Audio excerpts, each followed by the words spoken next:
Is your business growing faster or is growth slowing down? If you've hit a ceiling, then you need a breakthrough. But breakthrough with what? More ads? More products? More channels? Watch out, because you don't want to fall into the trap of doing more and more.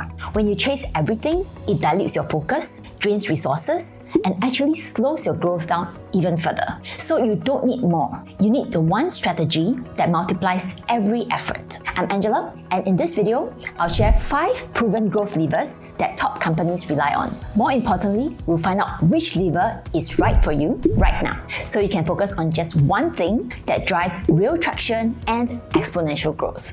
Where did these 5 levers come from? Through my own businesses and working with other founders, I've had to dig deep into countless frameworks and strategies to find what actually works. It turns out the most effective strategies fall into 5 buckets, which I call growth levers. Because just like a lever, the right strategy lets you do a lot more with less effort. It unlocks growth by focusing your energy where it matters most. These 5 levers can work for any business, but not all at once. Over time, you will likely need all 5, but at any point in time, focus on just one lever to avoid spreading yourself too thin. The key is to know which one to pull now so you can accelerate your growth faster. So let's walk through each one, starting with the first lever, market expansion.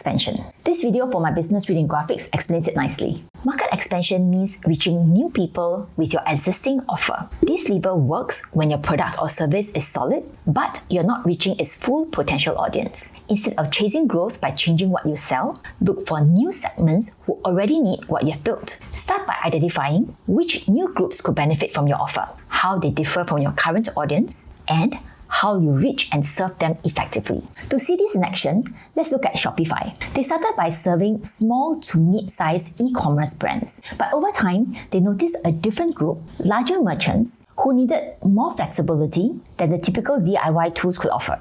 So instead of stretching their original product to fit everyone, they launched Shopify Plus. That's a premium tier with advanced automation, multi-channel selling, and dedicated enterprise support. So what they did was very simple but powerful. They spotted an underserved segment and then tailored a solution without reinventing their core platform. So ask yourself, who else already needs what we offer but hasn't found us yet? Use this lever to unlock growth without reinventing your product. But sometimes, growth isn't about reaching new people, but doing more with the ones that you already serve. And that's what the next lever, product expansion, is all about. Product expansion means offering new solutions to your existing customers. This lever works when you've already built trust and traction with your current users, but there are still unmet needs that you can solve. Instead of growing your audience, you grow your relationship and revenue per customer. Start by identifying what your customers already use and value, what related problems or goals they still have, and what new product, service, or feature would naturally extend their journey with you. Take Amazon as an example. They didn't try to do everything at once. They started with just one product, books. Once they nailed that, they asked, what else do our customers want? First, they expanded into other physical products, from electronics to household goods, using the same online store model. Then, they created Amazon Prime to offer faster shipping and exclusive benefits, solving convenience and loyalty challenges. Lastly, they launched Kindle to serve readers who prefer digital books, and Audible for those who wanted audio. Every step involved a specific validated customer problem, building on what they already had. You can do that too if you have an engaged audience that's not growing fast enough. Ask yourself, what else do your customers already need but we are not offering yet? Expand strategically, one layer at a time, based on what your existing customers want next. But sometimes, growth doesn't involve changing your audience or your product. You can also change how you charge for the value that you already provide. And that is the focus of the third lever, monetization.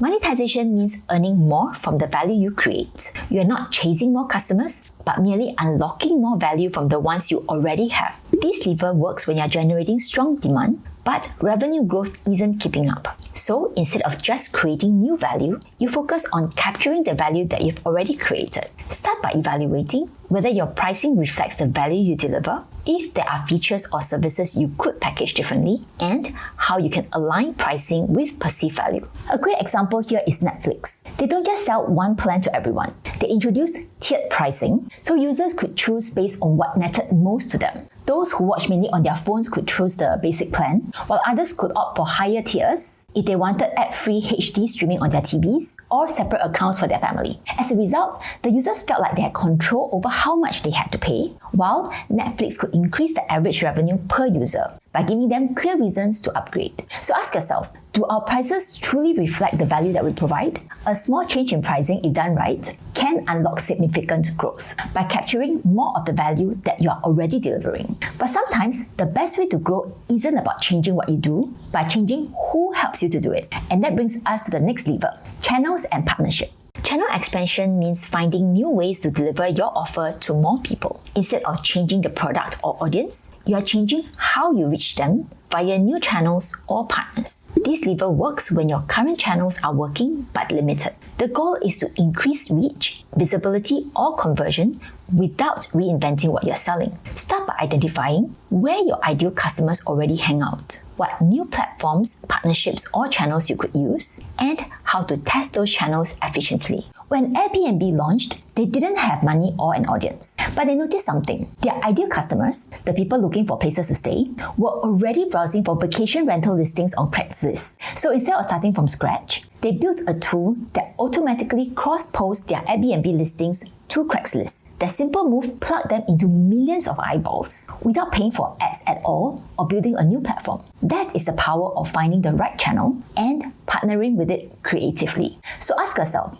who already has the audience that we are trying to reach, and how can we work with them? The idea is to grow smart through others, not just by yourself. And lastly, let's look at the final lever, operational efficiency. Because sometimes the best way to grow isn't by doing more, but by doing what you already do much better.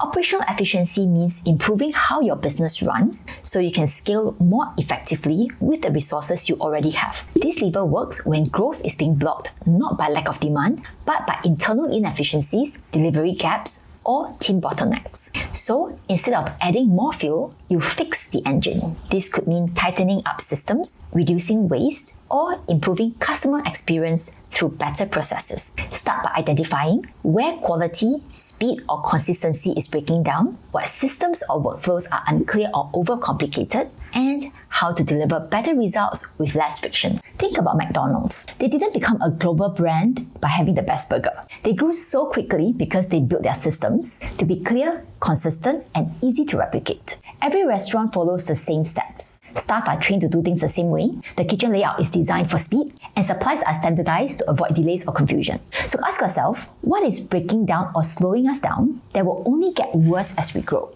Address that to create the space for your next phase of growth. Now that you know all 5 growth levers, the question is, which one should you pull now? To help you decide, here's a simple 3-step process built on a powerful idea from good strategy, bad strategy. Basically, a strong strategy has 3 parts: a clear diagnosis to know what's holding you back, a guiding policy on your overall approach, and focused actions aligned behind the guiding policy. Now, let's apply that to your business by applying the 5 growth levers. The first step is to identify your biggest constraint. You can't build a strategy if you haven't diagnosed the real obstacle. Yet, most businesses skip straight to execution. Ask, what's the single biggest constraint between where we are now and where we want to go? Maybe growth is stalling because your brand isn't trusted yet. Maybe leads aren't converting because the offer is unclear. Maybe your operations are breaking under pressure as demand scales. If a strategy doesn't address the root constraint, it doesn't matter what else you do.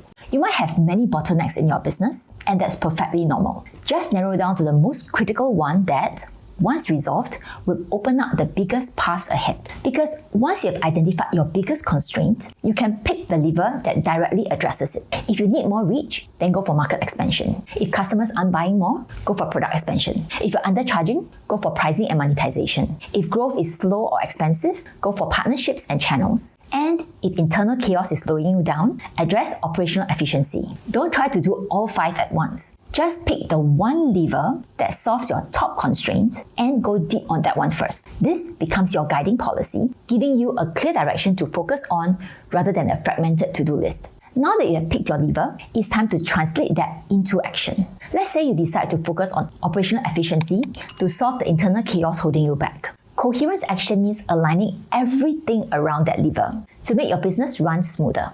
If your strategy is to win with speed, that must show up in everything you do, from your hiring, to your training, policies, and your pricing model. You might simplify your offers to reduce complexity, standardize how projects are tracked and handed off, automate repetitive admin work, and even hire and train people who enjoy process innovations and improvements. The point is to align the entire company to reduce friction and make it easier to grow. So as you can see, you don't need hundreds of tactics for your business to grow and thrive. You just need to pull the right lever that directly addresses what's holding you back right now. Then align your actions around it. That is how you cut through the noise and start building real momentum. If you like a printable version of this framework, plus a simple checklist to apply it to your business, just type grow in the comments below and let me know which lever are you pulling next. I read every comment and I love to hear what you're working on. Hit subscribe to get notified of more clear practical strategies like this, and don't forget to check out the book summaries, related videos, and other resources that I put together for you in the description below. See you in the next video